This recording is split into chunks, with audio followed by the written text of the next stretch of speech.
If we don't have free speech, then we just don't have a free country. It's as simple as that.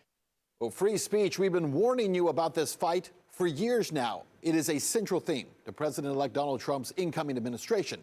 It's not getting a lot of attention, but Trump has now put forward an ambitious plan, one that we've never seen the likes of before. And if it takes place, it will break the back of internet censorship, possibly forever. I'm Ben Swan. This is Truth in Media.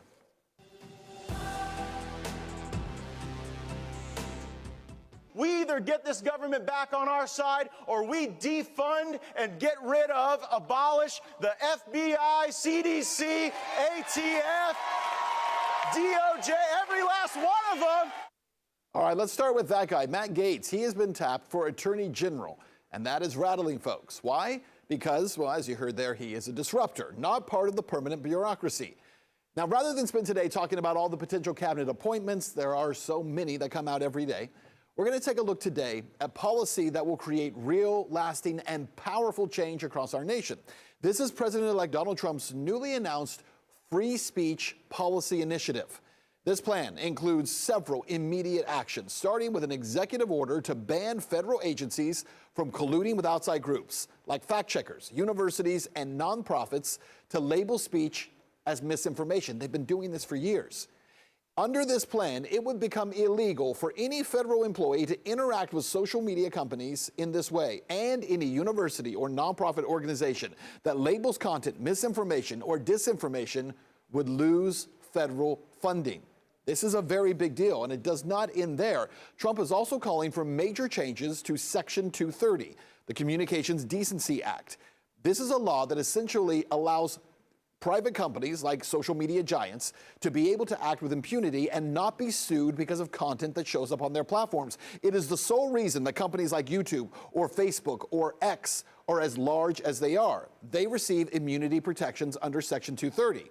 Well, under this new rule being unveiled by Trump, any company that receives Section 230 protection must adhere to standards of neutrality, standards of fairness, transparency to maintain those immunity protections. And that means sites like X and Facebook and YouTube can no longer label posts regarding COVID or Russia or Ukraine or anything else that they don't like as misinformation. Or if they are acting in a political way to censor posts that they simply don't agree with, they would lose Section 230 protection. It's a game changer. And think about how often we have seen platforms blocking or banning any talk about Ukraine or vaccines or COVID policies. Trump is essentially saying that the era of censorship around these topics is over. Listen. I will order the Department of Justice to investigate all parties involved in the new online censorship regime. Can't even tell you how big this is. He is calling them again the censorship regime. And that's what we've been living under.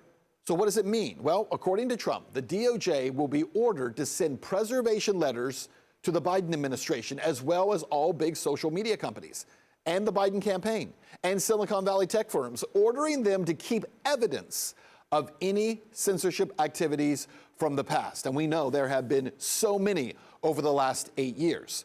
We also know that companies like Meta, under Facebook and Instagram, have been shadow banning, and they have been banning and blocking content from being able to reach the masses. We've watched this happen over and over and over again. YouTube still does it every single day, banning accounts that it doesn't agree with, or banning accounts that put up content that the overlords at YouTube simply just don't like. Now, under this process, the Department of Justice would be allowed to prosecute and to go after these companies, but also any federal employees who work with those companies to censor Americans. And this is where we go back to Matt Gaetz again. President-elect Donald Trump nominating him because he knows that Gaetz will go after these companies and will go after government entities that cross the line. He's not worried about a permanent career in Washington. Just listen to him for yourself. And when it comes to how those raise money, I take no lecture on asking patriotic Americans to weigh in and contribute to this fight from those who would grovel and bend knee for the lobbyists and special interests who own our leadership, who have, boo all you want. You know, guys like John Bolton say that Matt Gaetz is one of the worst nominees he's ever heard of. Maybe what he means is he's the scariest he's ever heard of, because we're not done. There is more. Trump is also calling for a 7-year cooling off period.